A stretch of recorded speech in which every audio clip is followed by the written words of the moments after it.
All right, so we're going to deep clean this Dyson V10. We're going to clean it as good as we possibly can while doing it safely, taking it apart as little as is recommended while doing the best job we can. There's not a lot of information on the Dyson website or in the instruction manual, so I did call Dyson for some best practices on deep cleaning.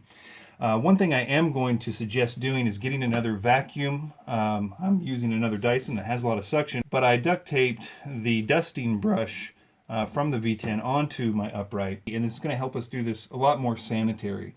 If you're cleaning a really dirty vacuum, that's like concentrated allergens and stuff like that, and it really does affect you. I'm not really affected by allergies, but when I clean a dirty vacuum, I feel like I had a cold the next day sometimes if I'm not careful.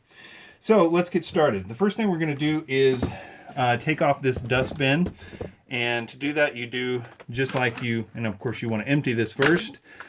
Just like you're emptying it, but on the bottom you're going to see a little tab, and you just push that tab forward and it slides right off. Now first off, with this bin, Dyson does not recommend submerging it. The reason they say is because water can get stuck under here, and if you assemble it before it's dry, it can cause problems. But technically you probably could do that. What we're going to do is just wet down a microfiber cloth with water and clean it that way. But before we do that, we're going to give it a dusting with our vacuum.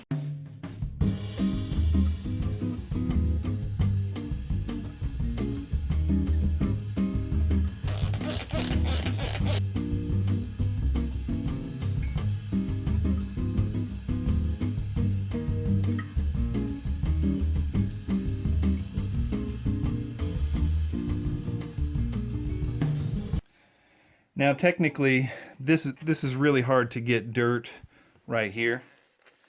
I'm going to see if I can get to it with a Q-tip.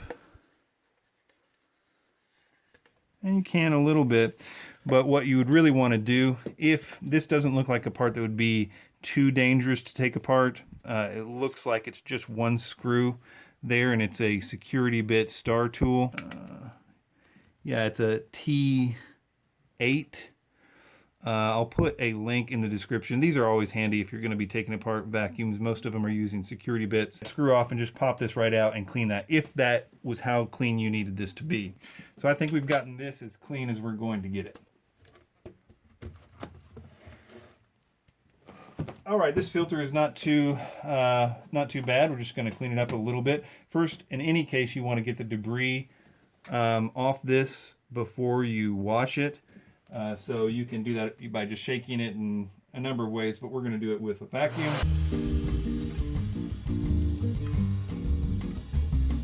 All right, so what Dyson recommends with this is running cold water over this, and you can kind of, when you're doing that, squeeze this out. Try to get the water in there and squeeze it out, and try to make the water run clear.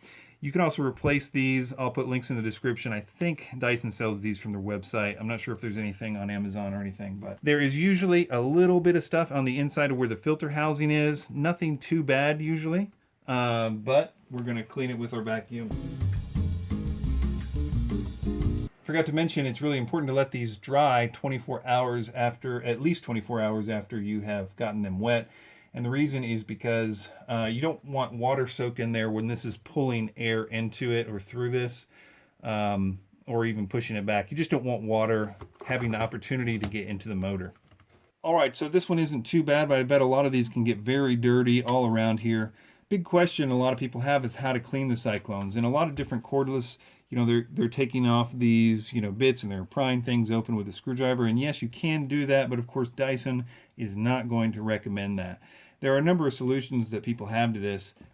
First, if you have a blower and you can connect a vacuum hose to a leaf blower, or just use a leaf blower, and blowing in there while you're outside, of course, will get a lot of this out. But at this, really a good wipe down with a damp cloth should get some of that. But again, we're using our vacuum, and we're going to see how much we can get.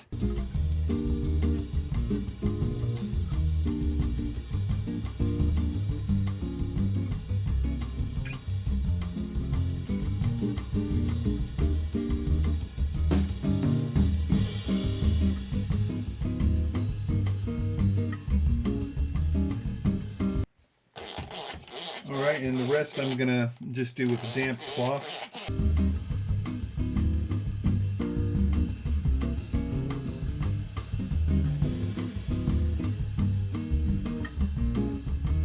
So that is everything we're basically going to do with this unit. All right, so with the torque head, it's got a little slot on the end there that you can use a coin or a screwdriver with.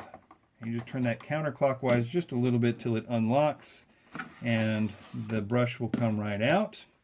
And you're left with this. It could have a lot of dirt in there or not. Again, we're going to hit that with the vacuum first.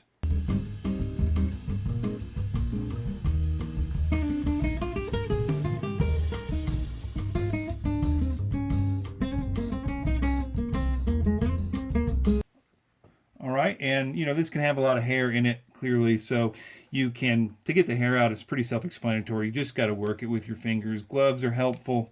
You can use scissors, but just be careful with the scissors when you're cutting underneath the hair, not to scratch or to damage these brushes. Again, I think these are replaceable.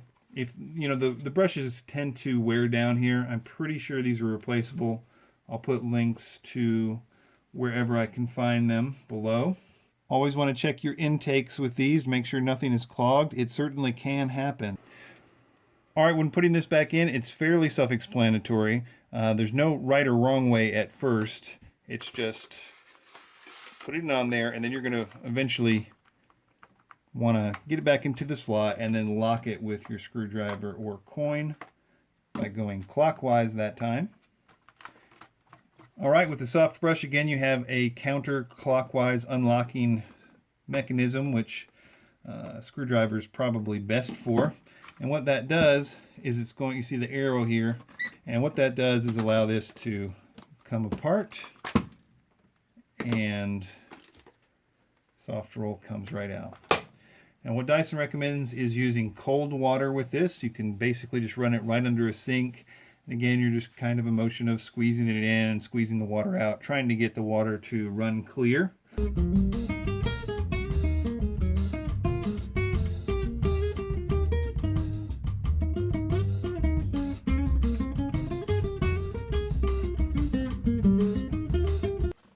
Similar situation, looking for the deep well on one side, the other one is not as deep. Fitting it as smoothly as you can over that motor. All right, so we're just going to mainly make sure that we fit it in there so the slots can line up.